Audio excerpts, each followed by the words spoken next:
What up, Pittsburgh Steelers fans? Matty P here with another episode of Steelers War Room on Steelers Touching Under. War Room is a series that likes to put you in the minds of Art Rooney, Mike Tomlin, and Andy Weidel as they put together a winning roster in 2024 and beyond. Well, in the mind of Mike Tomlin, he is a money-making man. He has signed, breaking news, the Pittsburgh Steelers have signed Mike Tomlin to a 3-year extension carrying him through the 2023 season. That carries him past his defensive coordinator. That carries him through Arthur Smith's tenure as well, which is some interesting insights into this as well. Obviously, they had a year to go on the contract.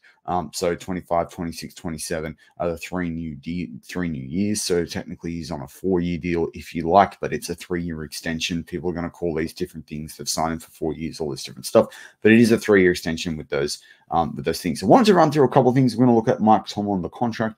We're going to look at where he sits in terms of his Steelers record, what we can expect in the year ahead. And we're, of course, going to look at how he compares against the best coaches of all time. A lot of Steelers fans are not going to be happy about this move. A lot of Steelers fans don't like Mike Tomlin. But I am a Mike Tomlin fan. Do I think he needs to win some more playoff games? Absolutely. We'll talk about that when we get to his record. But I'm really excited for him at the same time. I am a Mike Tomlin guy. I am a man. I'm an effing working guy. I love it, because honestly, I just want to see this season. We just want to roll people, man, to be honest with you guys. We got some backs that we like. And that's it. Why would Mike Tomlin walk away from the team? He started to really craft it. It's like his team, his 2.03 team, in some respects, or his 3.0 team, the third version of what he wanted to do in Pittsburgh. Rebuild after Ben. It's an awesome challenge. He said he loves the challenge. He said he loves football. But let's have a look at what Art Rooney had to say, particularly because ultimately Art Rooney is the owner, is paying this guy's contract. So when we look at what he had to say, he said, Mike Tomlin's leadership and commitment to the Steelers have been pivotal to our success during his first 17 years as coach, extending his contract for 3 more years, which would make it over 20 years that he would be head coach. But extending his years for 3 more years reflects our confidence in his ability to guide the team back to winning playoff games and championships while continuing our tradition of success. Tomlin responded and said, I'm appreciative for this contract extension and thankful for Art Rooney II for his support during my 17 years in Pittsburgh. We are continuing to work diligently to get back to where we belong, sustain playoff success with the ultimate goal of winning the franchise the 7th Lombardi Trophy. And man, they've got people breathing down their necks. The Patriots might not be there soon, but the 49ers are only 2 away from 7 themselves, and they're building a formidable team.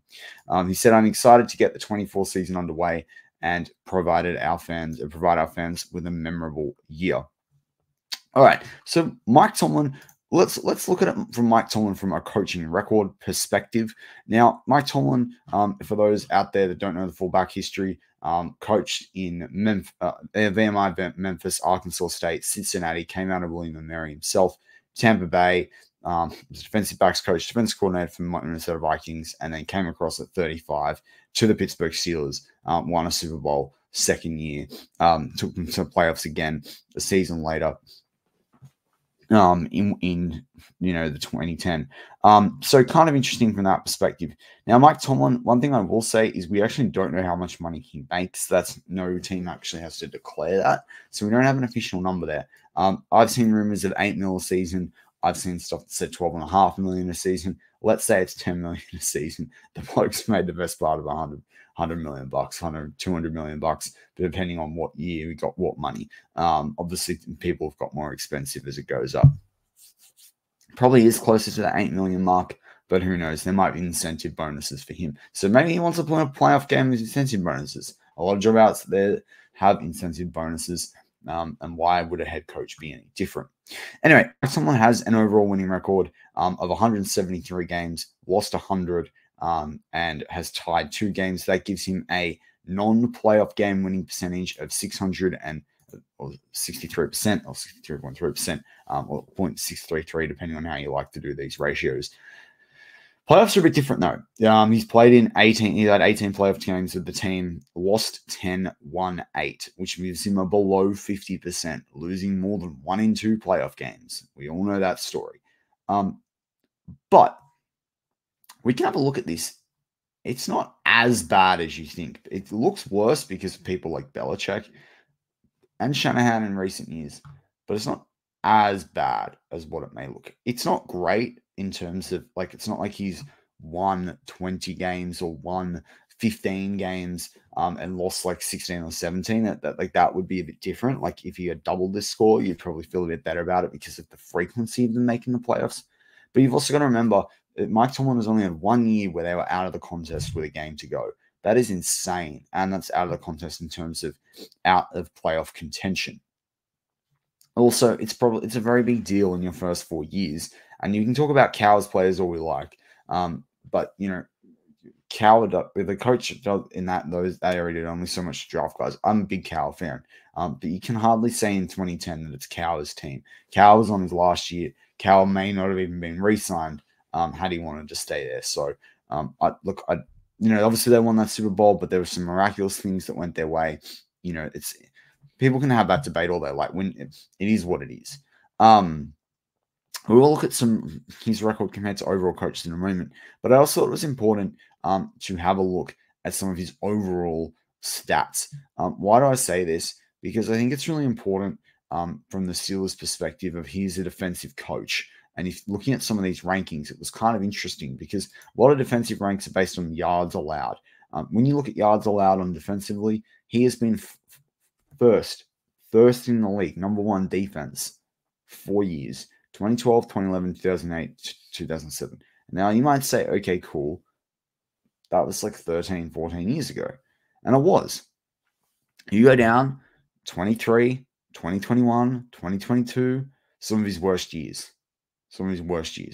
Right? But it's never been the worst in the league. We know what the defensive back situation has been like in 2021 and 2023 even. And even then, only just outside the half. If you look at points conceded, they've never been worse than 20. And almost all his years are top 10. So in terms of having a defense that can stop opposition, we know if I went into rushing defense, we know that there's been some crazy things that have happened in the last few years. I've gone into passing defense, the same thing. But the points and the yards isn't bad. The points is freaking fantastic. And if the Steelers can keep teams to under 20 points, we know they're always in the game. And that's a huge thing. That's how you end up with a winning record like Mike Tomlin's.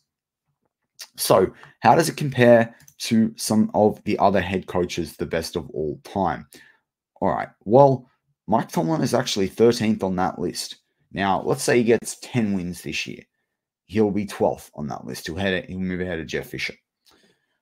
If he got 13 wins, if Russ goes nuts and Russ really cooks dangerous, he could be up there with Chuck Knox. But by the end of this contract, let's say he gets 30 wins, or let's say 40 wins, right? 10 wins a year on average through 2027. That would put him exactly, and this is non-playoff. That would put him, actually, no, including playoff. This one includes playoffs on this record. That would put him, let's say 40 wins. That would put him top 8 all time. I mean, he's never had a losing season. This guy, even with one Super Bowl, is in the Hall of Fame. That is what it is. That's not even a question. Not even a question. However, when you look at it, a lot of these other blokes, though, Bill Belichick, 6 Super Bowls. Andy Reid, 3 Super Bowls. Tom Landry, 2 Super Bowls in terms of winning the championship. Curly Lambeau, 6. Paul Brown, 7. Right? So Don Shula, 2. So he kind of has to win another Super Bowl. He really wants to be there, like solidify there at top 10. He's going to be behind Chuck Noll, of course. That's not going to be repeated. He will be ahead of Marty Schottenheimer. That's the only person he'll be ahead of. The late, great Marty Schottenheimer. When you look at overall win-loss percentage in the playoffs as well, Mike Tomlin, out of all the best head coaches of all time, it's 65th. It's actually not that bad. But as Steelers fans, as a team with 6 rings, as a team that had 4 rings when they brought him in, we want that. You know, I think Cowher's 35th off the top of my head. Yeah, 35th with 571. That's where Mike Tomlin should be. That should be his benchmark. So Mike Tomlin's got some work to do there. But 2 or 3 years of playoff runs, they can produce that in the next 4 seasons. Things will look better. If we go back to the overall games won over there with Mike Tomlin too, the only person that's remotely near that is that in the one game, sorry, that's the games overall. The one games is Jeff Fisher.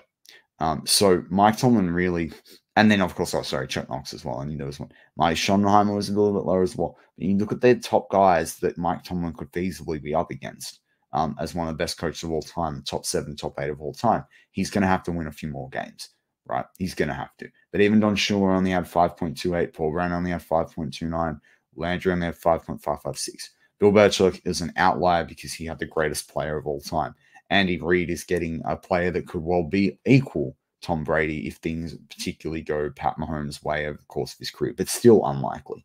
But Mike Tomlin, regardless of what anyone think of him, regardless of whether they want him re-signed or not, is a top 10 head coach of all time by the end of his career in all likelihood. You let me know in the comments. I know some people aren't going to be happy about Mike Tomlin signing. Let me know in the comments. That's what you're free to do. That's what we want the comments to be.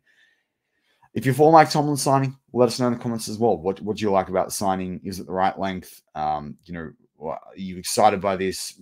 Your thoughts on the Mike Tomlin extension. I'm Matty P, as always. Go Steelers.